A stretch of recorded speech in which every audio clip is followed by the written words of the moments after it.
Buenos días, profesora y compañeros. Hoy junto a mi grupo compuesto por Franco Alburquenque, Yara Escobar, Francisca Peña, Danae Sepúlveda y quien les habla, Matías Correa, expondremos sobre la unidad 2 de hidráulica general llamada cinemática de los fluidos.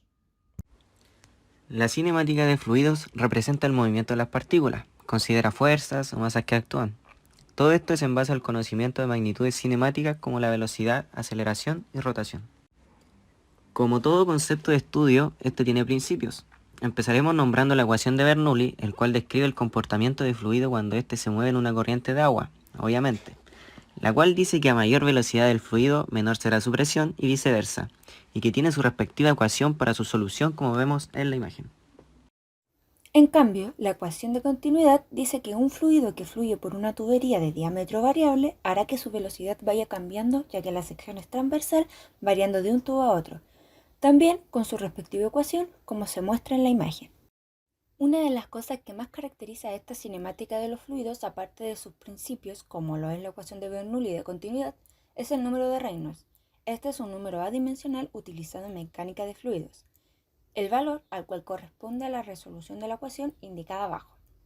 O sea, la resolución del número de Reynolds nos indica qué tipo de flujo es con el que estamos trabajando, si este es de carácter laminar, turbulento o se encuentra en la posición de transición de uno al otro.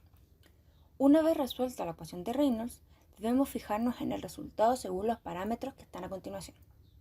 De esta forma, observando el valor y viendo dentro de qué parámetros está, determinamos qué flujo es el que corresponde. El flujo laminar es el flujo que se comporta como lámina, es ordenado, estratificado y suave. Para que un flujo sea laminar, su número de Reynolds debe estar bajo los 2000. Dentro de los ejemplos cotidianos encontramos las tuberías de nuestros hogares. Bueno, acá podemos observar cómo se comporta el flujo laminar.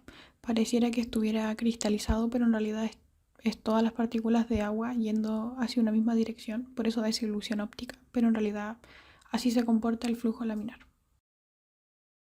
El flujo turbulento es el que al pasar cierta velocidad se comporta totalmente caótico. El número de Reynolds para que un flujo sea turbulento debe estar sobre los 4000. Y dentro de los ejemplos comunes están el vapor de la tetera o el vapor de una taza, ya que estos salen sin trayectoria y sin dirección. Acá podemos observar un ejemplo de flujo turbulento.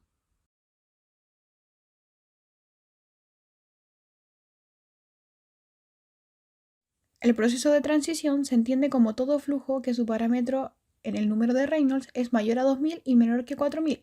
Este es un flujo, como su nombre lo dice, de transición, el cual se comporta de forma que aunque hay intermitentes laminares, también hay una corriente caótica, o sea, es una mezcla de ambas. Acá podemos ver cómo se mezcla el flujo laminar con el turbulento, llamando a este proceso zona de transición.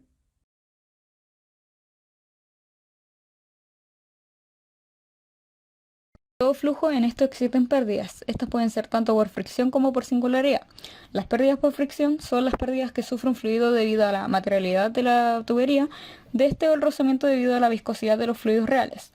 Para determinar la pérdida de un fluido por fricción, primero debemos calcular el número de Reynolds. Para saber qué tipo de flujo es y conforme a esto, según corresponde el caso, se elige la fórmula para determinar el factor fricción, con una de las ecuaciones de abajo.